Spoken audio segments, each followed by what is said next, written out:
메디코리아 포유 공식 마케팅 대행사로 있습니다. 그거 말고도 M서클 의원급 홈페이지 제작이 100건 이상 수주하셨고 순천향대학 홈페이지 제작을 총괄하셨고 부산 동아대학교 병원 홈페이지 제작 등 여러 실적이 있습니다. 좋은 강의 부탁드리겠습니다.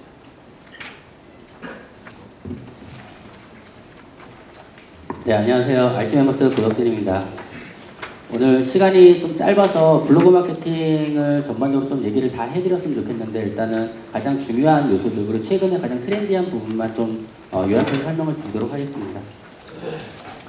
일단은 그 온라인 마케팅을 보실 때 이제 그 마케팅을 바라보는 관점에 대해서 이제 저희가 좀 다른 포커스로 좀 정리를 해드리는데, 좀 심플하게 정리를 해야 된다라고 보여줍니다. 온라인 마케팅을 보실 때 일단은 광고가 되는 부분이 있고, 광고를 보고 나서 고객들이 그 상품을 선택한 어떤 제작물 쪽, 컨텐츠 쪽이 있습니다. 그래서 마케팅 핵심 요소는 일단 노출과 제작물에 대한 비교 검토 영역에 대한 부분들을 원장님 핵심적으로 개념을 가지고 접근하셔야 된다. 그리고 마케팅 효율은 가운데 보시면 이제 엑셀 표시가 있습니다. 이건 곱하기입니다. 그래서 마케팅을 단순하게 합의 개념이 아니라 좀 고배 관점으로 보는 관점들을 가지고 계시면 실제로 병원 매출을 향상시키는 데 많은 도움을 얻으실 수 있을 겁니다. 그래서 개념적으로 보시면 보통 일반적으로 그 마케팅 회사에서 마케팅 담당자들이 생각하는 게 키워드도 하고 블로그도 하고 지식인도 카페를 하면 각각의 100명이 유입이 됐을 때 400명이 유입이 될 거라고 보통 상상을 합니다. 하지만 실제로 마케팅은 좀 다른 방법으로 접근을 관점을 보셔야 됩니다. 실제로는 어떻게 되냐면 키워드를 하고 블로그를 하게 되면 그 100에서 200이 들어오는 게 아니라 100 플러스 100, 100 플러스 100. 그래서 상호 교차가 이루어집니다. 상호 교차 채널이 일어나서 보통 400명 정도가 유입이 된다고 합니다. 그냥 산술적으로 표현이 되기 때문에 400이 될 수도 있고 좀 안 될 수도 있지만 기본적인 개념은 마케팅 채널을 넓히면 넓힐수록 실제로 들어가는 유입수는 많아진다고 보셔야 됩니다. 그래서 원장님들이 마케팅 하실 때 단선적으로 사고하기보다는 여러 가지 마케팅 채널들을 적절하게 믹싱하는 전략을 사용하시는 게 가장 중요한 포인트라고 보시면 될 것 같습니다. 그래서 저희 개념은 단순하게 채널을 교체하니까 유입수가 늘어나는 건 가치의 변화가 왔다고 생각을 합니다. 그래서 사람들이 유입이 됐을 때 근본적인 어떤 가치적인 변화를 할 수 있는 게 마케팅 채널들을 적절히 믹스하는 것이라고 보시면 될 것 같습니다. 그래서 고배 관점의 마케팅 인식은 하는데 단순하게 이제 여러 채널을 쓴다고 좋은 건 아니에요. 그리고 각 채널별 역할을 명확하게 해야 된다. 왜냐면 지식인이든 카페든 여러 가지 특징들이 있고 그것들을 적절하게 활용하는 전략들이 있습니다. 그 각각의 파트들을 최적화시켰을 때 고배 전략이 완성된다고 보시면 될 것 같습니다. 이거는 이제 고배 전략을 이제 보면서 저희가 이제 이론적인 개념들을 이제 정리를 해서 가지고 있는 개념입니다. 온라인 마케팅을 하는 많은 마케터들이 가장 기본적인 원칙을 모를 때가 있습니다. 보통 산업사회에서 흔히 이제 TV 광고를 보거나 라디오 광고를 보시는 분들은 관심이 있으면 흥미를 가지고 제품을 구매하는 패턴으로 갔는데 그 정보 사회되면서 이제 인터넷이 발전을 하게 됐죠. 많은 사람들이 광고를 보더라도 반드시 이제 서칭하는 패턴으로 지나갔고요. 그래서 일단은 서칭을 해서 그것들을 보고 검토하고 그 다음에 구매하고 구매가 좋으면 이제 상품 후기를 남기는 방식으로 패턴이 변했고 이제 최근에 트위터나 페이스북이나 여러 가지 이제 바이럴 마케팅 요소로 발전을 하면서 사람들은 점점 더 고도화돼서 상품 비교를 하더랍니다. 그래서 많은 사람들이 제품을 보고 탐색을 하고 난 이후에 액션이 들어가는 부분이 있습니다. 그래서 비교하고 검토하고 구매를 하더라. 그래서 마케팅은 핵심에는 단순한 광고가 아니라 비교하고 검토하는 영역들을 얼만큼 우리가 디테일하게 그리고 정확하게 베이스를 깔아놓느냐가 마케팅의 핵심이라고 보시면 됩니다. 그래서 원장님들이 단순하게 홈페이지 만들고 블로그 하시는데 그 각각의 요소들이 제대로 정리되어 있지 않으면 광고비를 많이 써도 구매 효과가 없는 이유는 사람들이 비교하고 검토하는 요소에 충분한 정보를 담아내지 못하고 있기 때문입니다. 그래서 전체적으로 마케팅을 쭉 보면 보통 이제 ATL 광고라고 해서 TV 4대 매체 광고라든가 보통 이벤트라든가 이제 온라인 광고, 배너 광고 많이 보시죠. 그리고 이제 주로 광고 중에 키워드 광고로서 많이 인식을 하십니다. 그 나머지 영역은 대부분 이제 비교 검토 요소인데 그래서 보통 포털에서 제공하는 게 뉴스, 블로그, 이미지, 지식인, 동영상, 웹문서 대부분들이 노출 영역이고 이 노출 영역들은 우리 상품에 대한 정보들을 충분히 가지고 있는 것들입니다. 그래서 이 정보들을 가지고 있는 것들을 잘 구성해서 미싱해 두는 게 중요하고요. 그리고 홈페이지 역할 또한 중요합니다. 왜냐하면 모든 사람들이 광고를 보고 비교 검토 영역을 본 이후에는 홈페이지를 반드시 방문하게 돼 있어요. 그러니까 최종적으로 구매의 50% 이상은 홈페이지의 퀄리티 내에서 결정이 됩니다. 그래서 원장님들 홈페이지 신경 많이 안 쓰시는 경우가 있는데 사실은 홈페이지가 가장 중요한 요소일 수 있다는 걸 판단을 두시고 홈페이지도 신경을 많이 쓰는 전략이 필요합니다. 그리고 그래서 광고의 노출 영역과 비교 검토 영역을 좀 핵심적으로 연결할 수 있는 컨셉과 생각들을 가지고 있는 것들이 중요하고요. 이렇게 여러 가지 매체를 믹싱했을 때 구매 전환은 훨씬 더 높아질 수 있다는 관점을 가지시는 게 중요할 거라고 보여집니다. 그리고 이제 구체적으로 이제 블로그 마케팅 들어가겠습니다.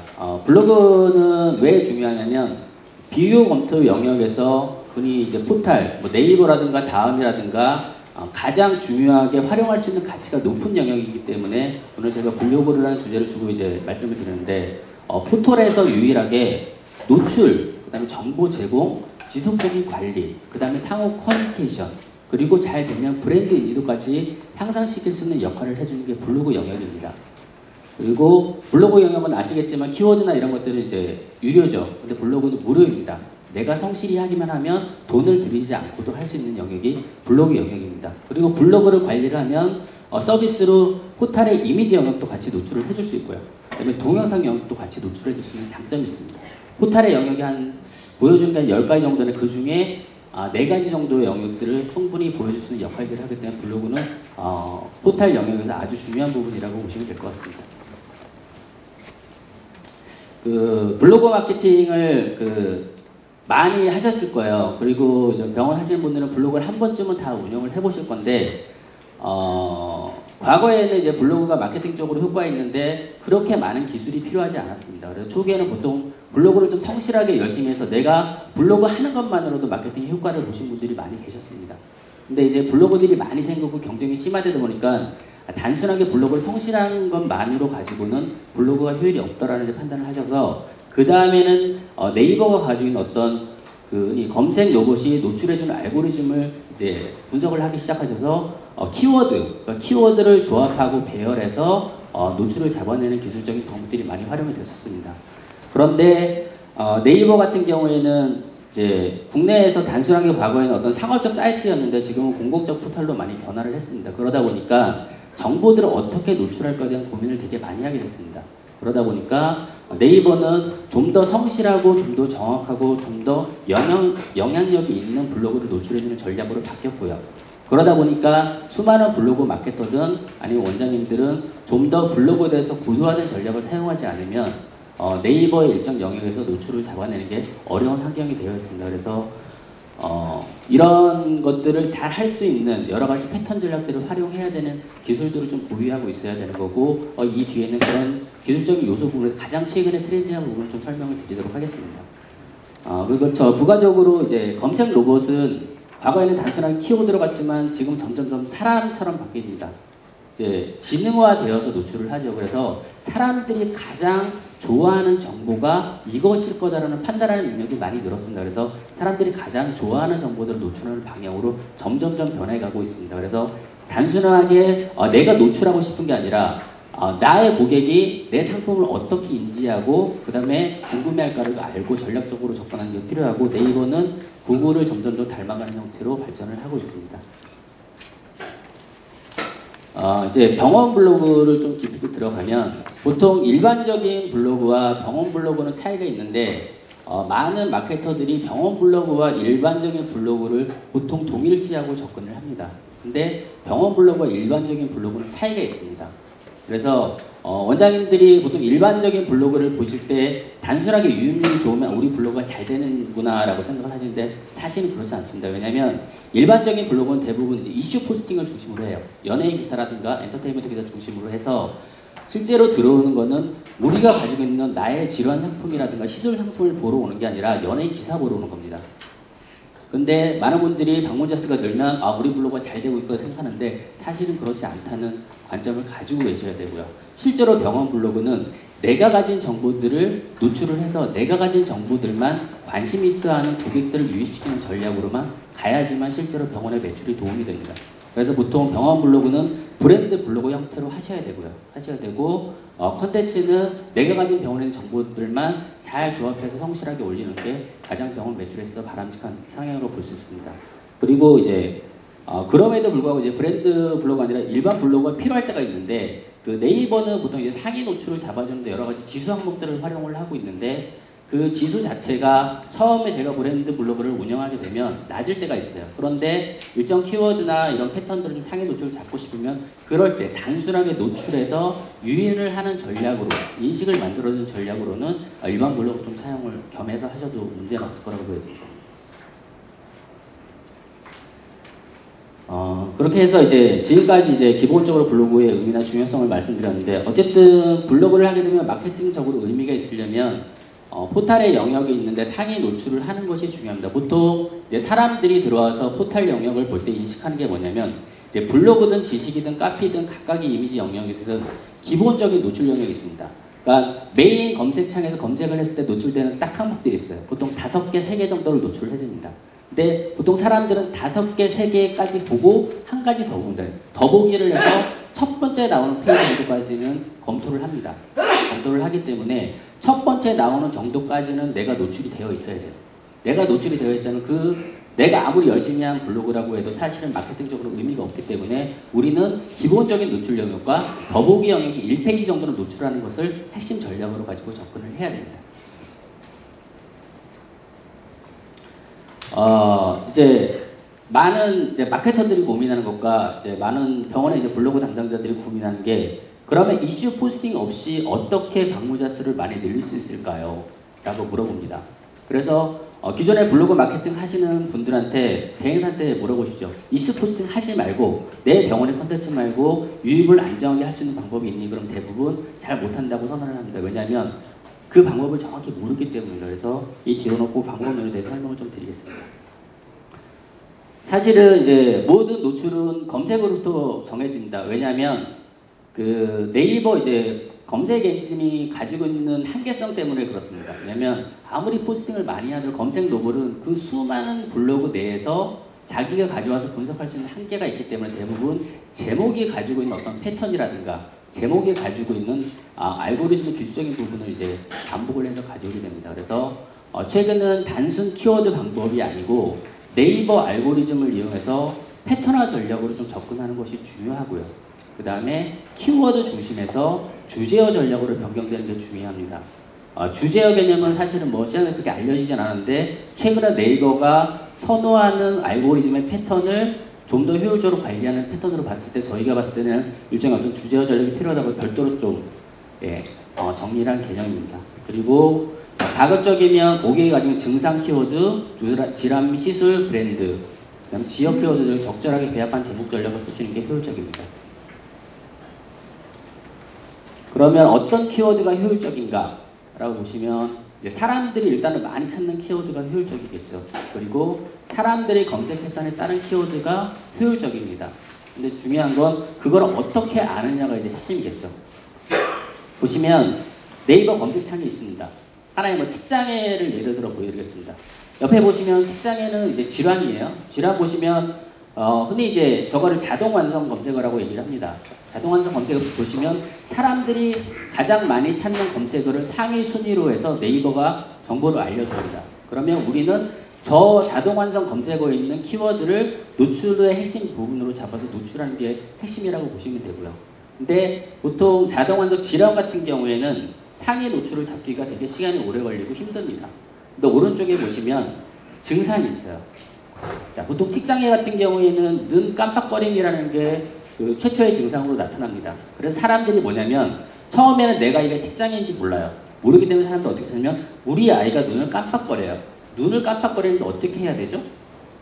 눈 깜빡거리 증상은 뭔가요? 라고 질문을 합니다. 그래서 우리는 틱장애라는 질환의 초기에 집중하지 않고 눈을 깜빡인다는 것에 집중을 합니다. 그리고 틱장에는 다양한 증상들이 있습니다. 머리를 흔들거나 코를 킁킁거린다거나 이런 것들을 중심으로 해서 노출 영역을 잡는 게 하나의 패턴화된 방법이라고 보시면 될 것 같습니다.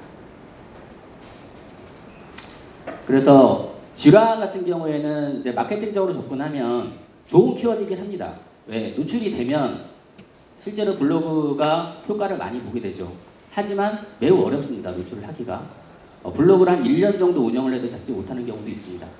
근데 증상 같은 경우에는 실제로 마케터들이 많이 활용하지 않고 병원에서 좀 더 이 질환에 관심이 있고 그리고 많은 것을 아는 사람들이 좀 찾기 쉬운 패턴으로 잡혀 있습니다. 그래서 증상을 그대로 사용하는 것들을 하고요. 네이버가 아까 전단에서 오른쪽에 보셨겠지만 네이버가 그대로 보여줍니다.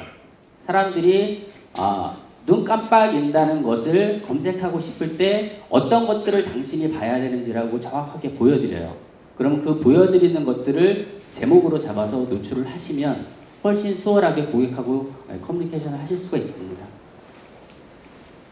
그리고 이제 초기에는 증상으로 잡아서 가고 어쨌든 결론은 많은 사람들이 구매를 할 때는 결국은 질환명을 알고 구매를 하는 패턴을 가지고 있기 때문에 점차적으로 초기에는 증상이나 이렇게 해서 경쟁이 적은 것들 중심으로 해서 베이스를 깔고요. 이 베이스는 안정적으로 고객을 유입을 확보할 수 있습니다.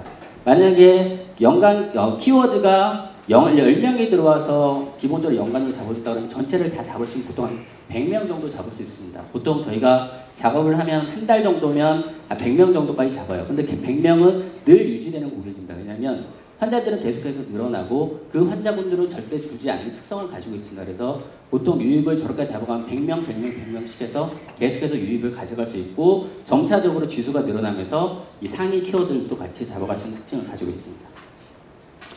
그래서 저희가 이제 과거에 단순 키워드 패딩으로 해가지고 완도배를 했던 사람들이 많이 있었는데 최근에는 완도배가 어렵다고 얘기를 합니다. 뭐냐면 내가 가진 컨텐츠를 블로그 영역 5개 영역에 다 뿌리는 작업입니다. 근데 사람들은 어렵다고 했는데 저희가 여러 가지 방법을 테스트를 해본 결과 가능합니다. 가능한 거는 이제 주제어 전략입니다.